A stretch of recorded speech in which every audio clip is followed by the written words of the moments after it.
My name is Andy Eckstein. I'm district manager here. I am fortunate that I get to taste a lot of different food and see different cooking techniques, and there's more than one right way to do everything that we do. So I try to share that knowledge with each house as best I can, helping to identify if there are areas of opportunity for them individually as well. Sometimes they may not know that they're having an issue to where I can see it and be like, hey, let's try this. Or, you're going to get this result if you do it a certain way. Let's try it this way to see if we can improve it a little bit. My name's Herm Hafner. I've been affiliated with the Delta Chi Sigma Chi fraternity since I graduated from college, which was 1977.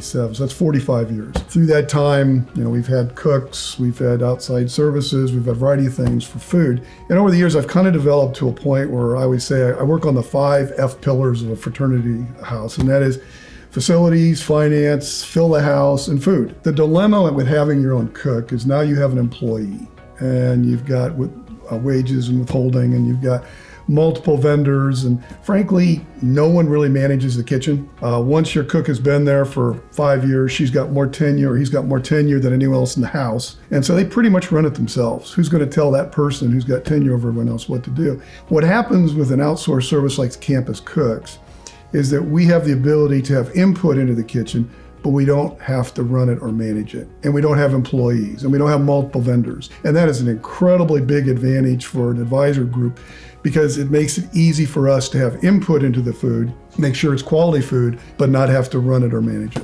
In my experience with Campus Cooks, and I've been with the company for 6 years, is we have a very much commonsensical approach. We understand that things can go wrong. We understand that our employees are people. We do everything we can to offer them the best support, to communicate with them in a way that they expect it. My job to figure out with everyone what makes them tick and to care about them. And it's not just to act like I care, but I actually care.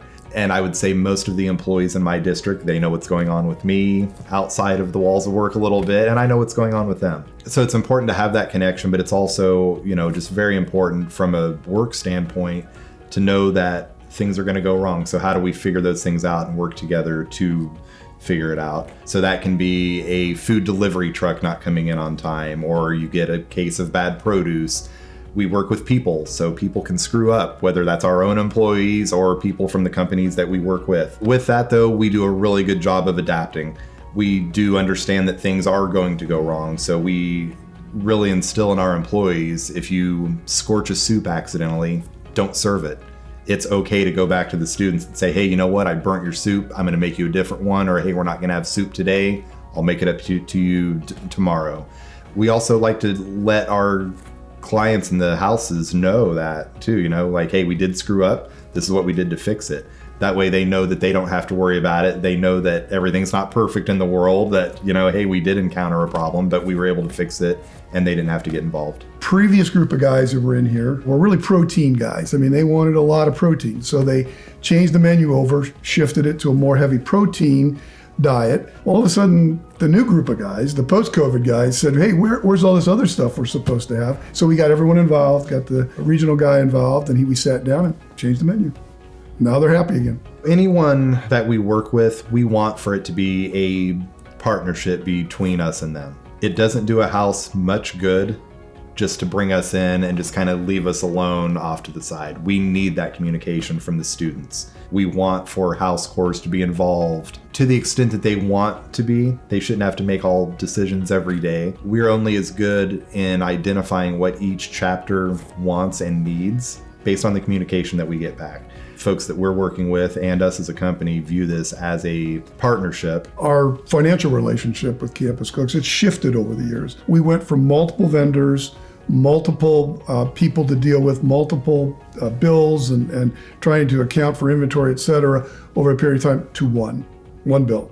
And that was so nice that we would be able to do that. And if we needed something in the kitchen or something else, we could go back to Campus Cooks and discuss that. And then they would source it for us, given their national buying power, and basically sell it back to us at cost, which was very nice. We do multiple special events for houses that we work with. That can be anything from formal or a scholarship faculty dinner type thing where students can invite faculty or professors over to their house, and we usually make a nicer meal with that. We also help with their philanthropy events. Some instances there, we may make brownies or cookies that we pay for, then the students can turn around and sell those. They get to use all the profits then to go towards whatever organization that they are targeting. Historically, we would have 5 to 7 seniors in the house, and everybody else would be underclassmen. We did nothing different but change to campus cooks.